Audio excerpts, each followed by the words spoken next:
Alright, hello there mad lads. This is our amazing presentation on land and water pollution. We're too lazy to stand up and speak to you, so we made this text-to-speech bloke do it for us instead.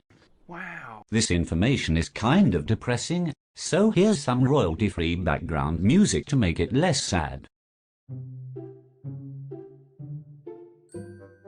Land can be polluted in many ways. By household waste, human waste, Straight out of the toilet?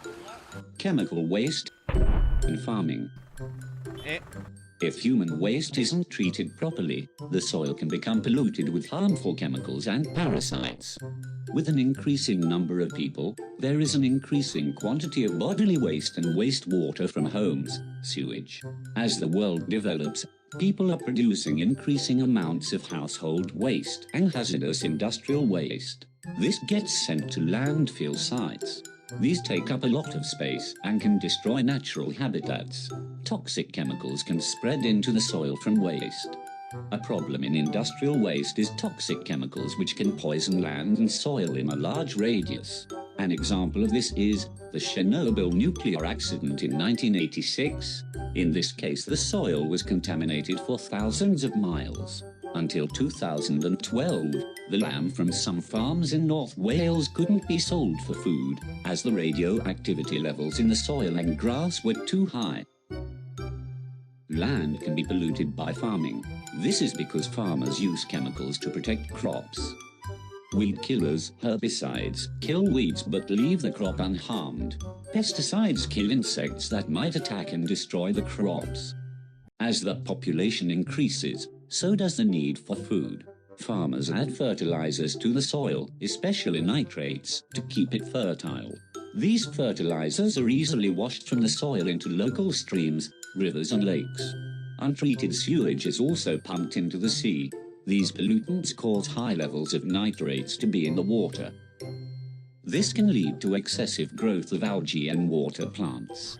Other plants die because there is lots of competition for light, limiting the amount of photosynthesis to occur.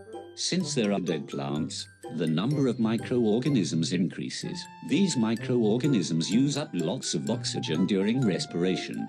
The limited oxygen means the water can't support the number of fish and aerobic organisms living there, and these animals die.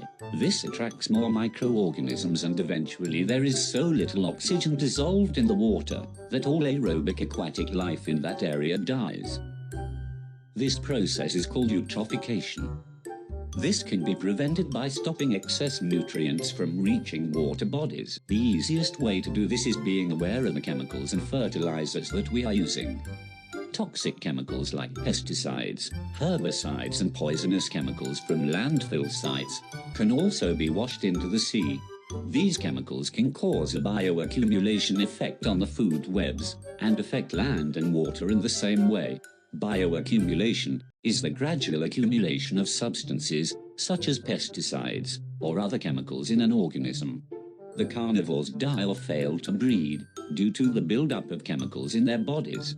The UK now has strict rules on the usage of chemicals on farms, and the treatments of sewage, to avoid these problems. Pollution from burning fossil fuels can remain in the air as particle pollutants, or fall to the ground as acid rain.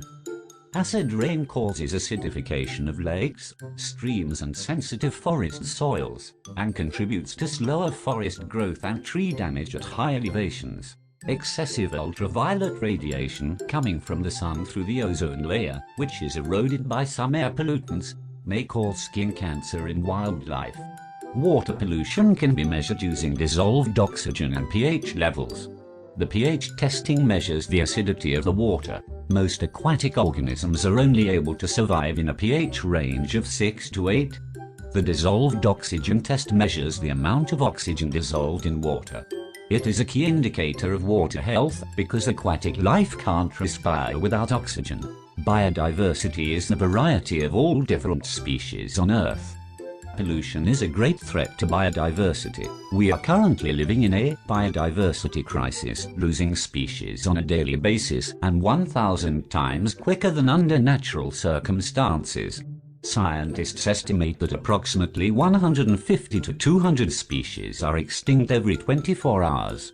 According to the Kew Royal Botanical Gardens, 21% of plants worldwide are in danger of extinction.